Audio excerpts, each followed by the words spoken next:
Today we are here with native New Yorker, Sara Moulton, one of the first celebrity chefs.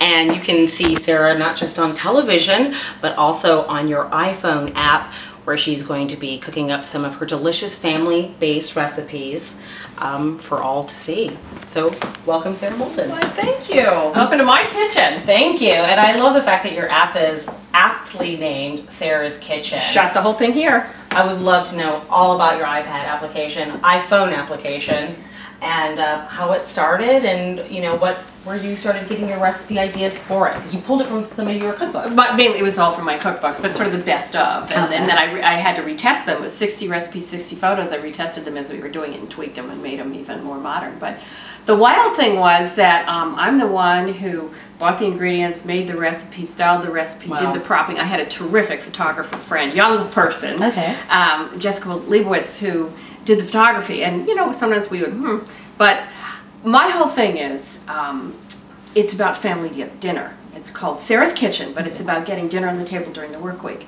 So I don't want it to be a close-up of food. I wanted her to pull out. But the trouble when you're pulling out an iPhone app, the screen is only this big. So how do you do that? Because obviously, how do you shoot something so big for such a small application? Well, you have to get into miniatures. Okay. So for example, if we were going to put a glass of wine, let me show you. Okay. What the glass of wine, what size wine glass you would use. Looks like a little size. We'd all be in better shape if we just only drank that much wine. Exactly. Or if we needed a vase, those are even too big right here. I'm going to show you one. So I would do a flower arrangement in one of these little guys. I mean flower arrangement. I'd have to get small flowers. You couldn't have big flowers. Or, like we had a Tex-Mex thing, here's my cactuses. I love it. But in the iPhone app, it looks normal. I did. I looked at it. The pictures are absolutely beautiful. They are. She's a great photographer. There's a special skill with that, but I wanted to know, do you have a favorite recipe that you like? Oh, it's like making me choose my favorite child. I have so many. Are you a dessert lover, or do you like other things? Oh, I have such a sweet tooth. Okay. Yeah. Well, warm chocolate cheesecake is pretty darn good. That's right amazing. Up there. Sauteed beer batter shrimp, not deep fried. Okay. With a quick sauce, that's another one. Oh God, I have so many. My chicken saltimbocca. I have a vegetarian chapter, a wonderful greens pie. Okay, amazing. Which is so healthy because you just throw all these greens in it. Yeah. One of the things that I was absolutely thrilled with that I saw, which is something that could be a harrowing experience for you, is that you can actually ask you a question on your application. I was pretty frightened too, but people have been taking advantage of it, but not as much as I thought. Okay. Can you explain what that is and why you decided to put that on your application? Well, actually, it was Apple's idea. Okay. Because there's a lot of apps out there, and what's going to make mine different?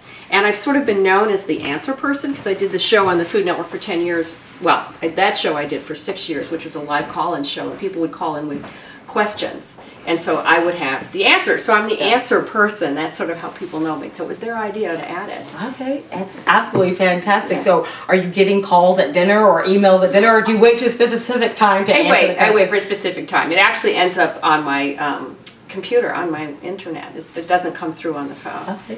Well, someone like me, I actually do really love cooking, but it was funny, I looked through your app, I was really impressed with the functionality of it, and I have a confession to make. I thought I knew how to boil eggs until I watched your video. It turns out I've been doing them wrong the entire time. Oh, there's nothing wrong under the sun. The only thing that you can't fix is if you burn something. Okay. But if you do them my way, they'll be more tender and you won't have that green line. Yeah. So I'm so glad. Oh yeah, I was really excited about that. So I love that. I wanted to show the audience this really special picture you have over here. And honestly, it's wonderful. Can you tell me all of the wonderful women that are in this photo? Well, this is obvious. This is Julia Child. Yes. And that's me. And I worked with Julia in the late 70s on her show called Julia Child and More Company. Okay. And so I was one of the food stylists, and we all developed the recipes. This woman here is Marion Morash. She happens to be married to Russell Morash, who was the director-producer. Okay. And Julia lovingly referred to him as the Ayatollah, because he was very bossy, but she loved him. And this woman here, so we both sort of did the same thing. Marion was in charge, and I was the second in command. But we developed recipes and did food styling. This woman's name is Tammy Hyde, and she was a volunteer on the show. And she's a very elegant, sort of Cambridge woman or Boston woman. And she sort of would fuss around the edges. And we stopped and had lunch when we taped this thing, which is crazy. One big long table. Yeah. And she made sure we had flatware and wine glasses and wine. And it was so elegant. The experience of eating and dining, which I love. Yeah. Well, what was it like when you first met her? Was there an intimidation, an admiration, or both? Okay. Oh, I thought she was God, you know, and I did till the day she died. And I was a nervous wreck. You know, I had to pretend that I wasn't a nervous wreck just so I could carry on. You know, it's hard being in next to that much greatness, but I will say she was easy to be around. Okay. She was the odd thing that people ask me, what's the most unusual thing you could say about her? She was one of the funniest people I ever met. I got a sense of that from her show. She seemed to have a sense of humor. Well, she was very campy, but in real life, she just said what was on her mind. And it was so refreshing and also shocking at the same time. And occasionally, not that this is something she'd like to be remembered for, you know, she dropped the F-bomb. I mean, she would say whatever was on her mind, and you'd be like, really? Okay, then. Something that I can see that you two have in common is you both are very personable on television, which I think is a huge feat to do, especially when you're cooking. I think people underestimate how difficult it is to cook and talk. Oh, it is. You know, when did you become comfortable in front of the camera, and did she help give you some pointers for that? Both. Here's what happened. Here's how I became comfortable in front of the camera. The Food Network gave me this live show. Okay. So it was live 5 nights a week. It was an hour-long live show, and I mean live. It wasn't like you do retakes. You couldn't do retakes. It was live. I dropped it. I burned it. And I got some media training for it, but I was probably the only person at the Food Network who actually learned on the job. Okay. If you work 5 nights a week, hey, you get pretty good after 3 or 4 months. Right. But she came on my show as a guest pretty early on, which was also nerve-wracking. Of course, it had to be. And she, we were doing some photography afterwards just for publicity purposes. After the show was over, they brought in a photographer, and she puts her big arm around me, and she says, "Come on, dearie. Just say champagne." And I thought, wow, this woman does not have a phony bone in her body, and yet she's telling me to smile on demand. Yeah. I was like, then I guess it's okay to smile on demand. And then I really came to understand how important it is to smile, as I used to say to all my guests, constantly, and for no particular reason. Rachel Ray even says I taught her that. Oh, okay. Yes. So you're passing it forward, which I love. Yes. Well, you obviously have had lots of success with television shows. You have several books published. You've won awards. But something people may not know is you're not the only published author in this household. Do you want to talk about that? The husband? The husband, the crazy Bill husband, Adler. Bill Adler, he's big in the hip-hop world. He has always been a writer. He was the pop music critic for the Boston Herald American when we lived in Boston. And when we first moved to New York in the 80s, he started writing freelance for all sorts of people, and he ended up meeting Russell Simmons from Def Jam, and he just said, "I want to come work with you." And Russell's like, "Well, what do you want to do?" And he's like, "Well, I don't really know." But he got there, and he said, "I'll be your publicist." So he worked at first for free and then was hired to be the publicist and did it for 6 years. Amazing. And in those early, exciting days, he worked with Run DMC and LL Cool J and the Beastie Boys and Will Smith and all of those guys. Wow. And ended up doing the authorized biography of Run DMC. And then he had a hip-hop photo art gallery. He had his own record label. And just recently, he co-authored the 25th anniversary Def Jam book. And it's a beautiful, big Rizzoli book. Yeah. Something that someone would make me ask you for sure is, okay, with all that wonderful musical people that he's worked with and your amazing skills as a chef, have you ever had any guests come here from Def Jam and cook for them? We were supposed to have Ad Rock for dinner. We've eaten out with him, but it just didn't work out. No, I don't think we have. I mean, many of them have been here visiting, but I haven't actually cooked for them. I have cooked for Julia. That was nerve-wracking. Okay. Yeah. And actually, when Bill had his art gallery openings, because he had this hip-hop photo art gallery in Chelsea, I was the snack girl. So I poured the wine and I made the snack mix. And it was interesting to me, like Fab Five Freddy comes up to me, he's like, are you that, you know, and amazing. It's so interesting that that many people in the hip-hop world actually like food TV and like food. Absolutely. I mean, another one which I just about swooned at was Ad Rock came up to me and said, you know, he knows Bill from way back, but he's like, I love your show. I watch it all the time. Amazing. And I was like, oh, really? You know, so that's sort of fun. I love that. Well, this is one of your favorite things in the kitchen, and it has to be. But I'd love to look at the other aspects of your kitchen here. Okay. Many things. So I love the counter. Yeah. It's granite, and this is going to sound so dorky, but, well, granite's a great surface because it doesn't really stain. You have to seal it. But what I love is that when I'm looking at it, I feel like I'm looking down through clear water down to the bottom of the beach. Beautiful. So you're looking at all the little pebbles. Yeah. I don't know why. It just makes me feel happy. But I have this cool cabinetry that it's very fancy, so it goes in by itself. Oh, nice. And it closes very quietly. Yeah, and then beautiful. And then this, so you can stack all your pans, you know, so you don't kill your back like pulling it all out. That's really fun. Amazing. Let me see. And then, of course, I love my French door fridge. I love it. Cool. Yes. And then my farmhouse sink. You know, I sort of feel like a farmhouse lady when I'm in here, but it's just, you know, it's just great to work in. A lot of good space, and, you know, wash lettuce and everything. Okay, but this is one you're not going to believe, okay? I'm short, as you may have noticed. A little bit. Right. So even though this counter is slightly shorter than it should be, okay, they talked me out of making it really the right size because they're like, then you can't resell the house. Of course, I don't want to resell the house. Anyway, so we did this. Ready? Yes. Okay. I'm going to pull these both out together. That is so and cool. generally I work on this side because I'm left-handed, right? But, you know, chop, throw it into the garbage. Chop, throw it in the garbage. Absolutely. Because this is that much lower, so it works for me. That's amazing. Yeah, so that's beautiful. That's really great. Yeah.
Well, we left off at your beautiful apartment with your lovely family. I didn't get to meet your son, though. No, he's off at school. Okay.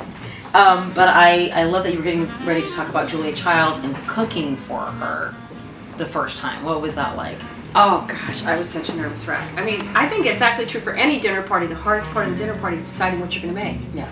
And she and Paul were coming to, my parents have a farmhouse in Massachusetts, and we were up there, and I was like, what the hell do I make, you know? And I don't remember the whole menu, but I remember, among other things, I made this wonderful dish for my friend Jean Anderson, which is oven-baked fried chicken. It's not fried. Okay. What you do is you take cut up chicken, you dip it in garlic butter, you dip it in 3-part breadcrumbs to 1 part Parmesan cheese, and you bake it. Sounds amazing. And you can eat it at room temp. So I made that and many other things, but I was a wreck. Were you watching her reaction while she was eating the food? Yeah, she was very, she tucked into it. You know, like, oh, this is delicious, dear. You know, I was like, oh, phew. You know, I just made sure there was wine. And also her favorite hors d'oeuvre was goldfish. You know, those cheese goldfish. Okay. She loved those, yeah. But I also cooked with her at her house, and that was nerve-wracking as well. Particularly because she'd have all these important guests over, like Simone Beck, who was one of the other authors of Mastering the Art of French Cooking. And that was the night she cut herself and went to the hospital. Okay. And I was left getting ready for the dinner party without, you know, and then and I heard that Simone Beck was not a very nice person, so I wasn't really looking forward to it anyway, but that was really Well, you've been under a lot of intimidating circumstances because you have your own show and you've had very successful shows and you have a new show. Yes. It's second season. Yes. On PBS right now. Yes. Can you tell us a little bit about the show? Yes. It's called Sarah's Weeknight Meals. It's all about getting dinner on the table during the work week. So it's all entrees, but trying to rethink dinner. So breakfast for dinner, soup for supper, the substantial sandwich, and as much as possible putting everything into one plate, one dish, one pot, so you don't have to do a lot of things, because I really want people to be cooking more. I like that. But, and have fun. I think people are intimidated, I think, sometimes by cooking just because it's sometimes when you're at the grocery store, you're just overwhelmed by the choices and how to mix these different things together. Do you have any advice when you go to a grocery store? Don't ever go to a grocery store without a plan, without a list. So at the very least, what I recommend on a Sunday afternoon is sitting down and at least coming up with 5 things in each category, sort of like a Chinese menu, okay. A, B, and C. Protein, starch, if you're still eating a lot of starch, like my son needs it, and vegetables. For us right now, the husband and my daughter with the son gone, we're eating more protein and 2 vegetables, in which case you'd need 10 in that category. But let's say you had A, B, and C. Right. Make sure you have 5 proteins, 5 starches, 5 vegetables. And then you've got them in house. You don't have, then one that you're like, oh, I'll take that one from that column, that one from that column. Just have it in house. If you don't have it in house, you won't have dinner. I mean, I can't imagine going to the grocery store after work, and going like, oh, what's for dinner? I mean, it's not like I'm, the chef, squeezing the eggplants in the farmer's market. I'm a working mom like anybody else. In and out of the grocery store. Well, and I've said this before, but you have this wonderful confidence. You're great in front of the camera, but of course you had to start somewhere. What were your beginnings like? When did you know you wanted to be a chef? Well, being a chef is very different than being in front of the camera. And I didn't know I wanted to be a chef. I was a year out of college. I'd finished college, and I was still living in Ann Arbor, Michigan. I went to the University of Michigan.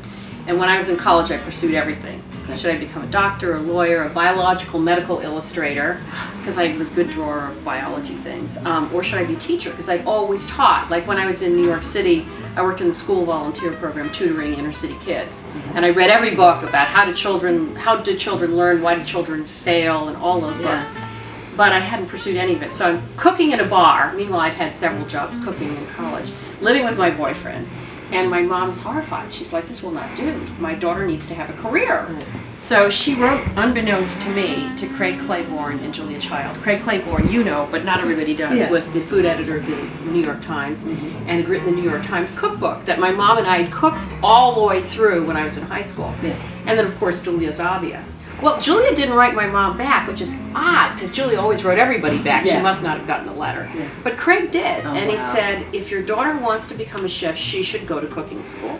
She should either go to the hotel school in Lausanne, or she should go to the CIA. Okay. And I didn't want to go to Lausanne because I didn't want to leave my boyfriend and go that far. Right. So I applied to the Culinary Institute, and I thought, they won't accept me. I don't even know how to use the chef's knife. I mean, I was cooking, but I didn't know what I was doing. Right. And they accepted me, and I was like, oh, no. What do I do now? So I went to the boyfriend and I said, I've gotten in, but I don't want to leave you. And he said, no, you should leave. I was like, what? He said, I want to see other women. I was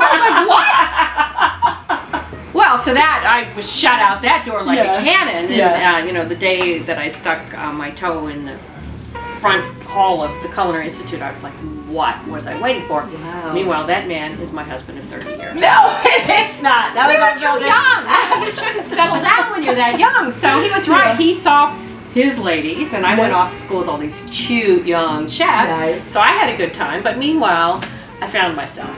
So that's how I knew. And when I went to the Culinary Institute, I really had blinders on that I was going to be a great chef, and that's what I pursued when I first got out of school for 7 years. Until it was like the biological time clock. I was like, I don't want to be one of those people who said, oh, I forgot to have kids. And for women, I think you really have to stop and go do that. Right. So, I hear something. I do too. Oh my goodness. What are they bringing? These are angry lobster. I should say so. And why is it angry? We call it angry because it's made with crushed red pepper flakes, which give it a little heat. It also has parsley, butter. It's delicious. You're going to have to teach me how to do this. Eat lobster? I'm not very good at it. Well, okay. Look, I can show you. Oh, watch out. This is very hot. Okay. So you know how you use these? We're both going to end up wearing this. I'm not kidding. I'm going to. I know. Here we go. Just like I'm not embarrassed to do this. I'm okay with this. I mean, you know, and you get those plastic bibs. Okay. Exactly. So well, that you can probably just pull out, and I could probably pull this one out. We may not need to use the little, but if you can't, we can crack it, and we should dip it back in the sauce. Wow, I love these little casseroles, don't you? How are you doing? Okay, yeah. You know what? Here's what I want to do. Okay. Take this. This is when you asked me before, do I have asbestos fingers? I used to. Oh, I'm afraid I'm going to shoot this right over at you. There we go. There's a bunch of. You think the rest of the meal's going to be this hard to eat? I don't know. Honestly, Bobby's looking at me going, this is something that he could do in 2 seconds. I'm going to just eat it like this. I can figure it out this way. Yeah. I'm back this way, too. It looks amazing, though. Yeah. This is our signature salad, the traditional salad. Oh, yes. Beautiful. I love that. Inside out meatballs. Oh, my God. Wow. This is so good. Looks amazing. And now, how did you and your family happen upon this restaurant? Well, you know, it's funny, because I know sort of young people these days use Yelp. Us old folks, or more established folks, depending on how you look at us, still use Zagat. Okay. So I go to Zagat when I'm trying to get new ideas. And I generally go by the ratings on the food, and then I worry about the price later on. And so I was looking at our neighborhood, because a couple of our favorite restaurants had closed, and I came across this, and I was like, wow, that's got that high rating. I don't remember what it is. And it's just 2 blocks, you know, or so from our house. So we came in the first time, and I was like, wow, this is so great, because it's such a little gem. It's so cozy. And the chef is so nice. Yeah. I mean, I didn't meet him right away. Well, this is fantastic. Well, that's amazing. There he is. Hey, I'm like a kid with this napkin. How's everything? Good, how are you? Great seeing you. This is Maya. Hey, Maya, how are you? Nice to meet you. Welcome, welcome. So, Hope you're enjoying everything so oh far. my Loving God. it. I don't think you gave us enough food, though. No. It's an Italian house. Yeah. The more is better. Right. I love this. So, yeah, tell us about this big meatball. Yeah. Well, I think the trend in Manhattan, everyone has meatballs. So how do you make your meatballs stand out to the I'm next sure you guy? lie awake at night thinking about these things. Well, I mean, it's one of the things of being a chef. You always have to reinvent the same thing over and over again. So just came up with an idea of just stuffing it and see how it came out. And we called it the meatball parm. And that's what, So and good. that's It our is rendition. amazing. I mean, they asked me where did I want to eat, and I was like, well, we might better go to my favorite Thank you restaurant. so much. Yeah. As first always, thank you choice. so Like I much. said, the best place to go, besides the fact that food is incredible, I said I found it in Zagat, you know, the first time. But the best place to go is always the place where you know the chef, because they'll always take good care of you. Yeah. Now, am I right in saying that Italian food uses lots of olive oil? Yes. I mean, you start with it and you finish with it. I mean, I want to say horrified. I shouldn't be horrified, because look at this man. He's perfectly trim. Yeah. But I also had Dave Pasternak on from Esca. And I mean, he was just olive oil every which way. And He is the crudo king. yes. And he is the man at pairing extra virgin olive oils with fish and what flavors blend well together. Extra virgin olive oil from each different region has, as you know, their own unique contrast and different. flavor, and it's greatly paired with food just as wine is. Okay. Is this a seasonal menu that you have here? Do you change it every season? Do you have main staples? Are these some of the main staples? We have our staples, and the lobster, the meatballs, and the vegetable salad. We try to maintain the vegetables that are within the season, but things that don't change or would be, you know, 2 of these would be the great examples. And we do try to seasonalize our menu as best as possible. We have Sarah comes in here a lot with her family. Do you have, and they love it and they're loyal to it, do you have kind of have a family feel here that you've created? Well, we try to, you know, we try to maintain a great friendship with all the locals. I mean, that's what you want more than anything else. I mean, you know, outside people coming in is great, you know, but to keep the steady clientele happy is what's most important. Wonderful. How was it being on Sarah's show? How did you feel working with her on one of the segments you guys did together? She told us a little bit about your garlic allergy, but how perfect your pesto is. How was it like working with Sarah on her show? It was intimidating. Oh, yeah. Because talking with Sarah, you know, face to face on a table, you see one person. Yeah. But then when you walked in the kitchen, you had the other animal. And it was a shock. Well, excuse me. I mean, I turned into a monster? Not a monster. She's like a maestro. But yes, very professional, very direct. This is what we're gonna do. This is how we're gonna do it, and it was wonderful. It was such a great experience. It was a natural. Well, I can't wait to see your episode, and you Me need to too. see it too. Well, thank you so much for making this amazing food. I hope you have some room. There's more. Okay, well, good. And I'll definitely come back here. This was a great recommendation. Very romantic, too. It is.